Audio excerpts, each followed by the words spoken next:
बनौले तब से बदल गई। इतना हम एकर गांठ धोली, इतना के बनौली, खियौली, मजली, धोली, कचल्ली, दे कैली, हाथ कैली, गोड़ कैली। अब बिटिया पाके अब बिटिया के लेके फुलौरी भइल बिना तेले का। ए बूढ़ा तू नन नमक के तरह गल गईलू तो तू कहलू का तू कब दुनिया सुधर जाई, हमार बुढ़िया न सुधरी। ई ननद हमार कब्बो भतारे घरे टिकल नहीं।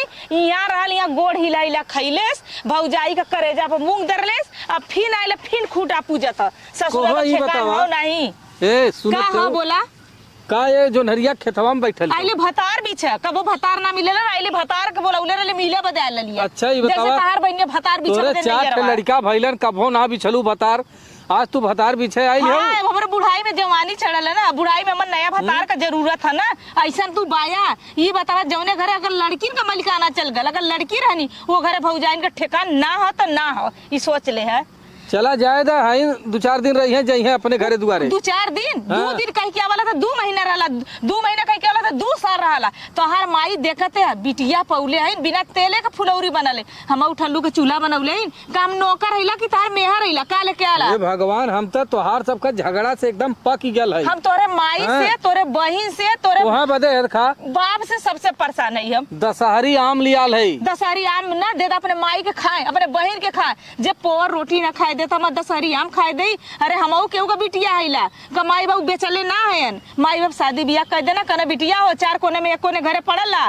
तोहर माई जैसा तोरे माई ऐसा अगर मतारी रह जा तो कबो बिटियन का घर न बसल है न बसी, इतना तो मान के चलिए। सुधरिया कि ना सुधरिया तार माई? अच्छा ये बतावा ये रोज रोज का किचकिच तोहार सबका ना हमें बहुत बुरा लगा। रोज रोज का किचकिच तोहार माई ने हम ये जानबूझ के उबियोलन की भाग हम 4 हम गल है ड्यूटी पे। सुना पहले हम गल है ड्यूटी पे कितने आराम से रहीला, वहाँ से लौटा लगे तो हम सोचे कि हमार रानी जौन हो घरे में हुई है 5 किलो आम दशहरी ले ले चली, पूरा परिवार खाई। पूरा परिवार के तू जोगवत है, हम पूरा परिवार जोगत है। तहर माई बर्फ हलाल अपने बिटिया के चीन के देली, हमार चट ननी लइके लइका ना दे सकनी है।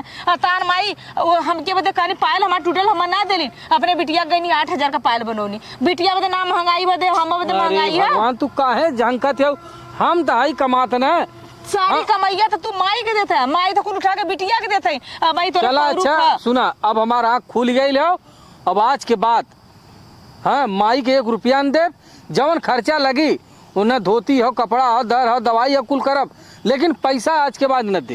ये पहले तू बतावा जब अब ही तार उम्र कमाए के, कल के जब तार उम्र न रही कमर के तू सरकारी नौकरी कर दे, चला बुढ़ाई में तो सरकार दे पैसा। नहीं बात तो सही कहा। अगर तार उमरिया खत्म हो जाई तो हम कहाँ अपन बिटिया बेटे उगा लेके खड़ा हो, आज 4 पैसा न बचेबा तो तोरा अपने दिन रात में न धरबा तो का कर्जा लेबा। बात तो सही कहा तो वही में आवत बहन 1 महीना 2 महीना सब खाए जात बा और हमार जौन है 1 रुपया नहीं बचत। आखिर बलटारा के दूध देत रहे ना, उ रोक देली ना, आखिर दाल नून तेल घरे के चलत रहल ना। उनका बिटिया हम पूछत है 2 लीटर दूध जात रहा तो आधा लीटर निकाल ले तू अपने बिटिया के, 1.5 लीटर तो जाए देलो तू ना। नहीं बात तो सही कहा थी, दाल नून तेल तो चला और चूनी चोकर हम घरे से ले आवत है तो कहाँ से बची है पैसा। और तोरे माई के दवाई बदे पैसा चाहते, उनके तोरे बहन के चाट हो गुलप्पा है चौमीन हो, जब देखा थोड़ा ज्यादा। अब हमारा आँख खुल गई ला, तू तनको चिंता जिन करा, चला घरे आम लिया लो के ठंडा पानी ना डटबात है। हम डांटब, चला डांटब, आज डांटत है। चला तू मावत है, हम चली। हां चला हम आवत है, नहीं तो कहीं ना गईला पढ़ा के आवत है। नहीं हां सही कहती है। हां तहर माई ऐसा नहीं ना। चला अच्छा हम चला आगे जा हुरा पीछे जा थूरा, जायदा माई के का करबू, माई के यह निचरवे हो। तार माई हम अगर न सीजर रोटी खाए देनी ना तब खाए देनी ना जवानी में खाए देनी ना बुढ़ाई में खाए देते। जब तक बिटिया के घरे मलिकाना प हो गए वो घरे के पतो कबो न इज्जत सास करिए, इतना मार के चलिए।